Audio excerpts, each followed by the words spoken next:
इस पार्ट की स्टार्टिंग में दिखाया जाता है कि फाइनली जियांग लिनोई के साथ कैंप लोकेशन पर आ चुका है। एंड जब खड़े होकर नज़ारा देख ही रहा था तो तब लिनोई पूछने लगी कि क्या मैं जान सकती हूँ कि आप मुझे को अपने साथ यहाँ क्यों लाए, यानी आप अकेले भी तो आ सकते थे। तो तब जियांग कहता है इसलिए ताकि तुम मेरे काम कर सको, जिसके लिए मैं तुम्हें एक्स्ट्रा सैलरी भी दूंगा। तो ये सुन लिनोई मान गई, इसलिए कैंपिंग का सामान निकालने चली गई। और वहीं कैन जो कि अभी भी उदास था कि काश आज मैं भी सूजी के साथ टाइम स्पेंड कर पाता, कि तभी पता चला कि कोई आया है, यानी इनके रेस्टोरेंट का फर्स्ट कस्टमर जो कि और कोई नहीं बल्कि सूजी ही होती है। इसलिए उसे देख कैन के होश उड़ गए कि तुमको कैसे पता चला कि ये मेरा रेस्टोरेंट है। तो तब सूजी ने बताया कि ऐसा नहीं है, बल्कि मैं तो यहाँ से गुजर रही थी इसलिए सोचा बियर पी लूं। तो ये सुन कैन कहने लगा कि हाँ हाँ बिल्कुल तुम बैठो, मैं अभी तुम्हारे लिए बियर लाता हूँ। और वहीं लिनोई जिसका बुरा हाल हो चुका होता है जियांग के सभी कामों को कर करके, साथ ही इस बात से भी कि जियांग कैंपेन की पूरी चीज़ों को नहीं लाया था। तो तब इसलिए लिनोई गुस्से में यहाँ से जाने का बोलने लगी, बट जियांग कहता है कि नहीं तुम ऐसा नहीं कर सकती हो, यानी अगर तुमने जाने का सोचा तो मैं तुम्हारी सैलरी काट दूंगा। तो ये सुन लिनोई मजबूरन रुक गई। थोड़ी देर बाद दिखाया गया कि ये दोनों फिश पकड़ रहे हैं, बट फिश बिल्कुल भी पकड़ी जा ही नहीं रही थी। तो तब लिनोई एक बार फिर घर जाने का कहने लगी। तो ये सुन जियांग चोट लगने का बहाना करने लग जाता है। लिनोई जल्दी से भागकर जियांग के पास आई एंड पूछती है कि क्या तुम ठीक हो, और फिर तभी जियांग को मारना भी शुरू कर देती है, बिकॉज वो समझ चुकी थी कि जियांग एक्टिंग कर रहा है। नेक्स्ट सीन में दिखाया जाता है कि फाइनली ये दोनों फिश को पकड़ चुके हैं, जिसे जियांग फ्राई कर रहा था। तो तब लिनोई अपने टेंट को देखते हुए कहने लगी कि ये कुछ कमज़ोर नहीं लग रहा, यानी कि तुम्हारा वाला टेंट ज़्यादा अच्छा है लेकिन मेरा नहीं। तो ये सुन जियांग कहता है कि ये सब तुम्हारी गलत फहमी है एंड चुप हो जाओ, मुझे फोकस के साथ फ़िश रेडी करने दो। तो तब लिनोई चुप हो गई, और फिर जब जैसी जियांग ने फ़िश को रेडी किया तो तब लिनोई को उसका टेस्ट बहुत ही ज़्यादा पसंद आता है। जिसके बाद अब नेक्स्ट सीन में हमें सूजी एंड कैन ये दोनों दिखाए गए जो कि बातें कर ही रहे थे कि तभी काफ़ी तेज़ आवाज़ें आने लगी कंस्ट्रक्शन की, जिस वजह से सूजी को बहुत ही ज़्यादा परेशानी होती है। इसलिए कैन बोला कि तुम यहीं रुको, मैं वर्कर्स से बात करके आता हूँ। और फिर जब जैसी थोड़ी देर बाद वापस आया तो तब सूजी के फेस को पकड़ बताने लगा कि वर्कर्स कह रहे हैं कि उनका टाइम ख़त्म होने ही वाला है, इसलिए तुम बस थोड़ा सा वेट और कर लो। तो ये सुन सूजी मान गई, मगर अब क्योंकि कैन सूजी के कुछ ज़्यादा ही क्लोज था इसलिए वो उसे बस देखती ही रह जाती है एंड कैन सूजी को। और वहीं दूसरी तरफ जियांग एंड लिनोई जो कि अब आफ्टर डिनर टी पी रहे थे कि तभी अचानक बारिश स्टार्ट हो जाती है, जिस वजह से लिनोई का टेंट खराब हो गया एंड वो परेशान होने लगी। तो तब जियांग कहता है कोई नहीं, तुम कार में सो जाना। तो ये सुन लिनोई कार की कंडीशन देखने चली गई। तो तब उसके जाने के बाद जियांग ने एक फ्लैशबैक याद किया। एक्चुअली जियांग को पहले ही पता था कि आज बारिश होगी, इसलिए वो लिनोई के साथ कैंपिंग पर आया ताकि ज़्यादा से ज़्यादा टाइम लिनोई के साथ स्पेंड कर सके। साथ ही उसी ने लिनोई के टेंट को सही से नहीं बांधा था, जिस वजह से वो टूटा। लिनोई जल्दी से वापस आई जिसको ठंड लग रही थी। तो तब जियांग उसे जल्दी से ब्लैंकेट में कवर करता है एंड देन लिनोई ने बताया कि कार में सोने का स्पेस नहीं है, ऊपर से सफोकेशन भी हो रही है। तो तब जियांग बोला कि कोई नहीं, तुम मेरे टेंट में सो जाओ, मैं कार में एडजस्ट कर लूँगा। लेकिन लिनोई जियांग को जाने नहीं देती, बल्कि बोली कि नहीं प्लीज़ तुम मत जाओ, बिकॉज अगर तुम्हें फिर से बारिश की वजह से फीवर हो गया तो तुम इस चीज़ के लिए मुझी को ब्लेम करोगे, इसलिए क्यों ना हम दोनों एक साथ टेंट में सो जाएं। तो ये सुन जियांग लिनोई को देखने लगा, और फिर अब दिखाया जाता है कि ये दोनों साथ में टेंट में लेटे हुए होते हैं, जहाँ ये दोनों काफ़ी ज़्यादा नर्वसनेस फील कर रहे थे कि तभी लिनोई जो कि अपना मोबाइल ढूंढ रही होती है कि तभी इस चक्कर में उसका हाथ जियांग के हाथ से टच हो गया। जियांग पूछने लगा कि क्या हुआ। तो तब लिनोई बताती है कि एक्चुअली मैं अपना मोबाइल ढूंढ रही थी। तो ये सुन जियांग लिनोई को उसका मोबाइल ढूंढ के दे देता है, जिसे वो अपने पास रख लेती है। और फिर जब जैसे ठीक 12 बजे तो तब लिनोई ने जल्दी से जियांग को हैप्पी न्यू ईयर विश किया। तो यह सुन जियांग काफ़ी ज़्यादा खुश हुआ, इसलिए वो भी लिनोई को विश करने लगा। दोनों एक दूसरे को देख स्माइल कर ही रहे थे, और फिर तभी लिनोई टर्न हुई, मगर अब क्योंकि वो अभी तक अपना मोबाइल चला रही थी इसलिए जियांग लिनोई से सोने का बोलता है, ये कहकर कि काफ़ी रात हो चुकी है इसलिए मोबाइल से खेलना बंद करो। तो तब लिनोई ने अपना मोबाइल रख दिया, और बस कुछ इस तरह इन दोनों ने अपने पूरे दिन को एंजॉय किया।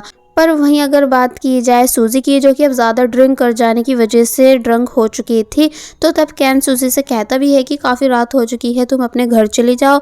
बट वो मानती नहीं, बल्कि डायरेक्ट कैन को खुद के क्लोज कर कहने लगी कि क्या तुम मुझे लाइक करते हो। कैन बोला कि हाँ, बहुत ही ज़्यादा। तो ये सुन सूजी डायरेक्ट कैन को किस कर लेती है, यानी कि उसने कैन को टोटली सरप्राइज कर दिया, इसलिए कैन भी सूजी को किस करने लगा।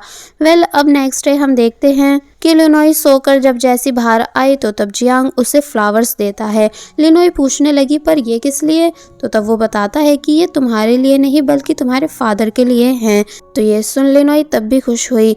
अब नेक्स्ट सीन में हमें जियांग की मैनेजर दिखाई जाती है, जो कि यांग को सब बता रही थी कि मिस्टर जियांग कल से लिनोई के साथ बाहर घूमने गए हुए हैं। तो ये सुन यांग खुश होता है, जैसे कि वो खुद चाहता है कि लिनोई एंड जियांग एक दूसरे के क्लोज आए।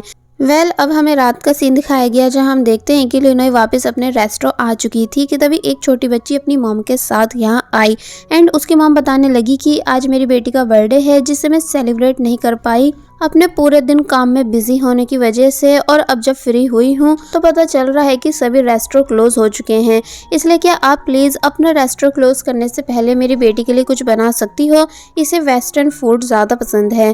तो ये सुन लिनोई बोली कि हाँ हाँ बिल्कुल, बट मुझे वेस्टर्न फूड की ज्यादा नॉलेज नहीं, बट मैं तब भी वेस्टर्न में चाइनीज मिक्स करके कुछ न्यू बना सकती हूँ, जो कि आपको डेफिनेटली पसंद आएगा। तो ये सुन वो दोनों मान जाती हैं और फिर लिनोई ने किचन में आकर काम स्टार्ट कर दिया, जहां वो काफी कुछ बनाने के बाद उसे सर्व करती है। जो सब देख वो दोनों सरप्राइज हुई, साथ ही सभी डिशेस का टेस्ट भी उनको काफी ज्यादा पसंद आया। इसलिए जब वो बच्ची खुश होकर जाने लगी तो तब कहती है कि मैं काफी सारे लोगों को आपके इस रेस्टोरेंट के बारे में बताऊंगी कि आप एक बहुत ही अच्छी शेफ हो, जो कि बहुत ही अच्छी कुकिंग करती है। तो ये सुन लिनोई खुश हुई और फिर तभी वो बच्ची बाय कर यहाँ से चली गई।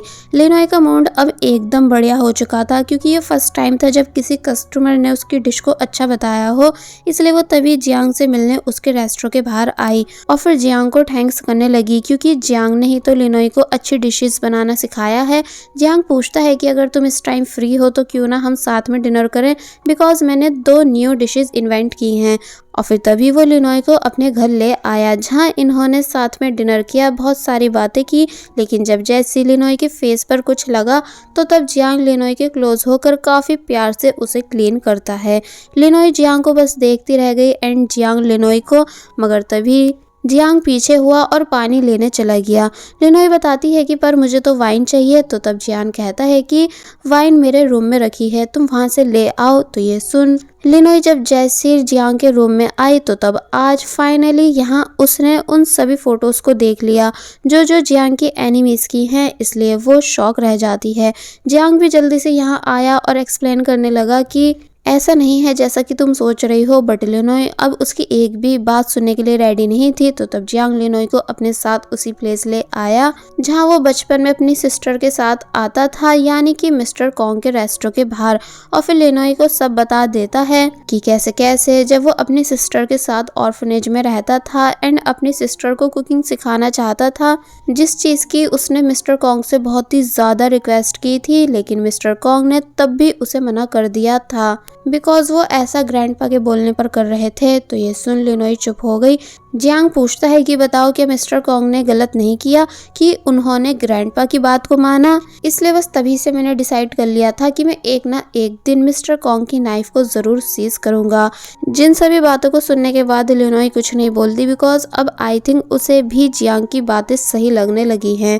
अब नेक्स्ट सीन में हम देखते हैं कि कैन, जो कि लिनोई को परेशान कर रहा है, कि तभी 2 लेडीज इनके रेस्टोरेंट में आई, जिनको देख लिनोई को लगने लगा कि कहीं जियांग नहीं तो इनको यहाँ नहीं भेजा मेरे रेस्टोरेंट को क्लोज कराने के लिए, बिकॉज उसने मेरी फ़ोटो को भी अपनी एनिमीज की फ़ोटोज़ के साथ लगा रखा था, मगर ऐसा नहीं होता है, यानी कि इन दोनों लेडीज़ को उसी छोटी बच्ची ने भेजा था। तो ये सुन लिनोई काफ़ी ज़्यादा खुश हुई, इसलिए जल्दी से कुकिंग करने लगी। अब रिव्यूज़ भी अच्छे आ रहे थे लिनोई के रेस्टोरेंट पेज पर, इसलिए और भी कई सारे कस्टमर्स यहाँ आ जाते हैं, जिन सभी का कैन ने वेलकम किया। और बस फिर ऐसे ही करते करते फाइनली लिनोई का रेस्टोरेंट भी फेमस हो ही गया। जिसके बाद अब नेक्स्ट सीन में हम जियांग को देखते देखते हैं जो कि फैंग से डिस्कस कर रहा था कि क्या तुम्हें नहीं लगता कि लिनोय आजकल कुछ ज़्यादा ही ऑफ ले रही है, पर आखिर वो ऐसा कर क्यों रही है। साथ ही जब भी आती है तो तब घर भी जल्दी चली जाती है, क्या वो और कहीं भी जॉब कर रही है। तो ये सुन फैंग बोला पता नहीं, शायद हो सकता है। और फिर जब जैसे जियांग ने लिनोय को कॉल कर सब पूछा कि तुम आखिर कहाँ हो, तो तब लिनोय ने झूठ कह दिया कि मैं अपने फादर को लेकर हॉस्पिटल आई हुई हूँ। तो ये सुन जियांग लिनोय की बात पर बिलीव कर लेता है, बट ऐसा होता नहीं है। यानी कि लिनोय हॉस्पिटल में नहीं बल्कि जिनजिंग से मिलने उसकी शॉप पर आई हुई थी। जिनजिंग ने पूछा कि क्या मैं तुम्हारे यहाँ आने का रीज़न जान सकती हूँ। तो तब लिनोय बताती है कि एक्चुअली मेरे रेस्टोरेंट पर बहुत सारे कस्टमर्स आ रहे हैं, जिस वजह से मुझे इंग्रेडिएंट्स की काफ़ी कमी पड़ रही है। इसलिए क्या तुम प्लीज़ मुझे बता सकती हो कि मैं चीप प्राइस पर इंग्रेडिएंट्स कहाँ से बाय करूँ, क्या मुझे वो तुम्हारे डैड की शॉप से लेने चाहिए। तो तब जिनजिन कहती है कि नहीं नहीं, ये आइडिया सही नहीं है, बिकॉज मेरे डैड के इंग्रेडिएंट्स काफ़ी ज़्यादा एक्सपेंसिव होते हैं।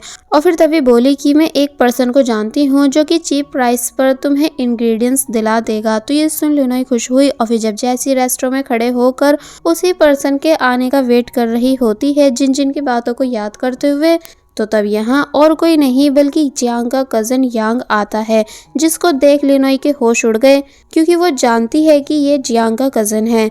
वेल अब नेक्स्ट सीन में लिनोय ने यांग को डिशेस टेस्ट कराई, जिन्हें खाकर वो बोला कि तुम वाकई में कुकिंग में अच्छी हो, इसलिए मैं तुम्हें अपने होटल के इंग्रेडिएंट्स सेल करने के लिए तैयार हूँ, पर क्या पहले तुम उनको सही से देखने के लिए मेरे होटल चलना पसंद करोगी। तो ये सुन लिनोय मान गई। और फिर जब जैसे ये दोनों कार में थे कि तभी यांग एक जगह रुका और लिनोय से वेट करने का कहकर कहीं चला जाता है। एक्चुअली वो जियांग से मिलकर बात कर रहा होता है। तो तब जियांग को देख लिनोय के होश उड़ गए, इसलिए वो छुपने लग जाती है कि कहीं जियांग मुझे देख नहीं ले। इसलिए वो तभी कार से भी निकल गई और एक जगह जब छुप ही रही थी कि तभी जियांग ने उसे देख ही लिया। इसलिए पूछता है कि लिनोय तुम वहाँ क्या कर रही हो।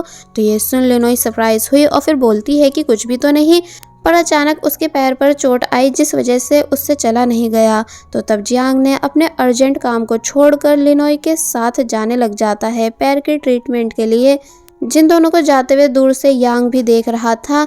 एक्चुअली यांग जानबूझकर लिनोय को अपने साथ यहाँ लाया था ताकि कंफर्म कर सके कि जियांग वाकई में लिनोय को पसंद करता भी है कि नहीं। और वही जियांग जब जैसे लिनोय की लेग को पकड़कर उस पर मेडिसिन लगाने लग जाता है, साथ ही लिनोय के लिए काफ़ी ज़्यादा परेशान भी हो रहा था। तो तब जियांग को खुद की इतनी फिक्र करता देख लिनोय जियांग को बस देखती ही रह गई। और बस फिर इसी सीन के साथ ये पार्ट यहीं पर एंड हो जाता है। There was a time when you had me falling to the ground.